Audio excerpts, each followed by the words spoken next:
Alors, il y a un autre outil que je vous ai donné aussi qui est très intéressant et qui fonctionne avec le symbolisme, c'est l'étude de vos piliers du destin, que je vous ai donné au tout début comme cadeau pour lancer, inaugurer l'ouverture de l'Académie des sublimateurs.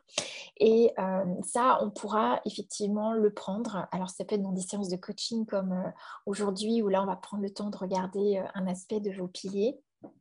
Parce que c'est de la symbolique aussi qu'un pilier, par exemple, ça peut être le feu, flamme, bougie, ça peut être le métal, or, bijou. En fait, il y a 5 manifestations de l'énergie dans la matière qui sont, d'un point de vue énergétique chinois, le bois, le feu, la terre, le métal et l'eau.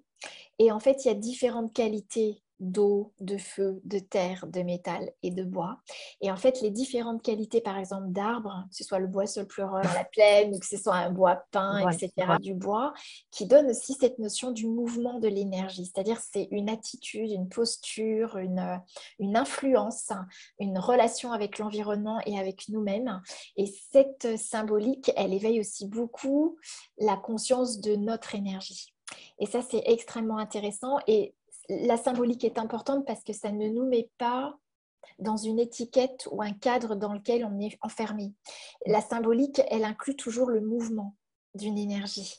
Et c'est ça que j'aime beaucoup dans la tradition énergétique chinoise, c'est qu'il s'exprime par le symbolisme et par les éléments qui aussi expriment un mouvement d'ascension, de déclin, de stagnation, etc.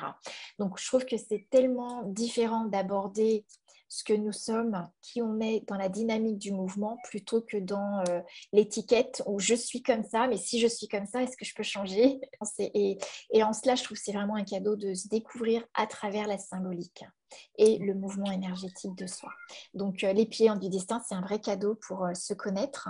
Et donc, on pourra aussi aborder voilà, le symbolisme, la connaissance de soi, la qualité de notre énergie pour connaître nos points forts et peut-être nos points faibles. Et justement, avec nos points faibles aussi, ne pas rester bloqué là-dedans, mais les mettre en mouvement, une ouais. énergie pour rebondir avec tout ça.